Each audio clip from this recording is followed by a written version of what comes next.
मी कविता किचनमध्ये आपले स्वागत आहे। आज आपण बनवणार आहे आपले तळणीचे मोदक। तर त्यासाठी पीठ मळून घेतले। मी हे ओलं खोबरं आणले किसलेलं, तळणीसाठी तेल, साखर, 1 वाटी रवा, हे रवा मी भाजून घेतलाय। आता आपण हे तूप घेतले। चला तर पाहूया मोदकासाठी लागणारे साहित्य तयार करून घेऊया। कढई ठेवली, गॅस चालू करून घेतलाय। आता आपण तूप टाकून घेऊया। 1 वाटी रवा आणि 1 वाटी ओलं खोबरं, त्यासाठी 2 चमचे तूप घातले मी। तूप आपलं गरम झालंय। हे जे खोबरं आहे ना, अंदाजे 1 वाटी आहे, हे आपण याच्यात टाकून घेऊया, म्हणजे छान भाजून घेऊया। स्लो गॅसवरच ठेवायचं।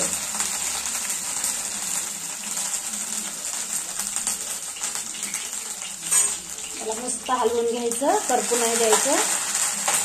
इतकं छान फ्राय होईल ना, हा जो रवा आहे ना, आपण टाकून घ्यायचा ह्यात, भाजलेलाच आहे।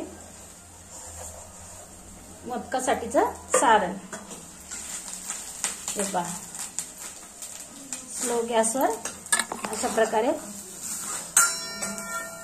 भाजून घेतलंय। याच्यासाठी पिठी साखरच घ्यायची, 1 वाटी पिठी साखर आहे। ही मोठी साखर होती, त्याला मी बारीक करून घेतले मिक्सरला। तुमच्याकडे असली तर घाला, नाही तर असं बारीक करून घ्यायचं। हे पहा, खूप छान खमंग वास आला ना की समजायचं आपलं सारण तयार झालं।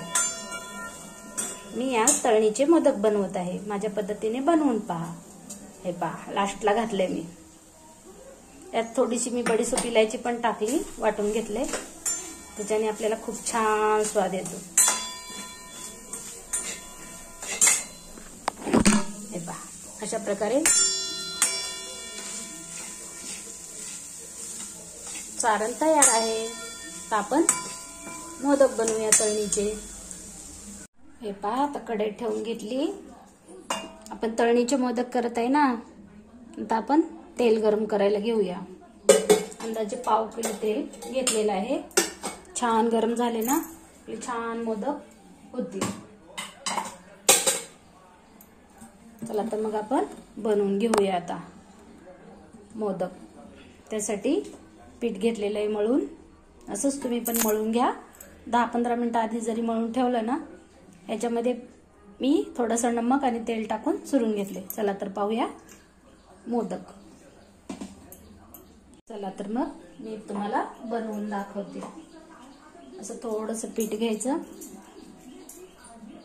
आणि मस्तपैकी पारी लाटून घ्यायची। असे याचे 2 भाग केले, छोटे छोटेच गोळे घ्यायचं आणि आपण मोदक तयार करूया। याला लाटून घेते। हे पहा, अशा प्रकारे मी लाटून घेतले। आता आपण याच्यात सारण भरून घेऊया, दाखवते तुम्हाला। हे पहा, अशा प्रकारे लाटून घेतले। तर ह्याच्यामध्ये आपण सारण भरूया। अशा हाताने करून घ्यायचं।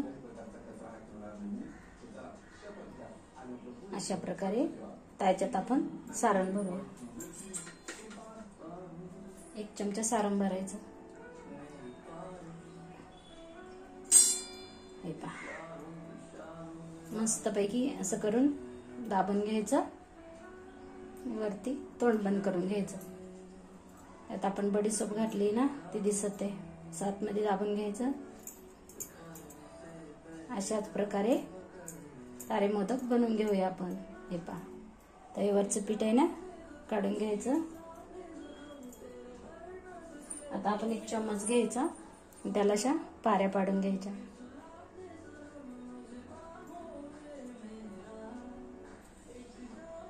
हे पहा, खूप छान दिसत आहे आपला मोदक। अशाच प्रकारे सगळे मोदक बनवून घेऊया। माझ्या पद्धतीने बनवून पहा। व्हिडिओ आवडला तर लाईक करा, शेअर करा, सबस्क्राईब करा। हे पहा, दाखवते मी तुम्हाला पूर्ण बनवून घेऊन आणि तळून। हे पहा, आपले आता तेल गरम झालेलं आहे अशाच प्रकारे मी बनवून घेतलेले आहेत. आता तुम्हाला तळवून दाखवते. तेल गरम झाले, थोडा वेळ फास्ट गॅसवर ठेवायचं.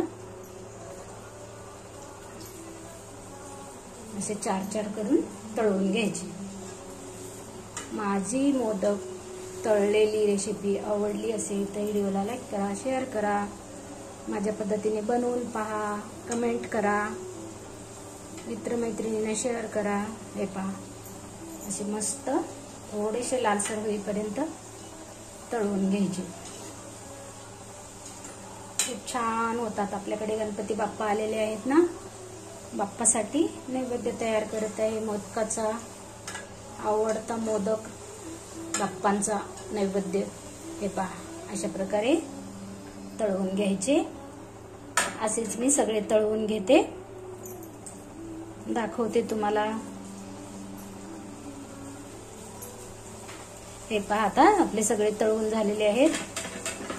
मी 21 मोदक केलेले आहे. बाप्पाला 11 किंवा 21 करतात. अशा प्रकारे तळून घ्यायचे. तयार आहे आपली मोदक रेसिपी. आवडला तर व्हिडिओला लाईक करा, शेअर करा. व्हिडिओ पाहिल्याबद्दल धन्यवाद. भेटूया उद्याच्या रेसिपीमध्ये. बाय. हे पहा, आपले मोदक अशा प्रकारे एवढे तयार झालेले आहेत. बाप्पाचा नैवेद्य. भेटूया उद्याच्या रेसिपीमध्ये. बाय.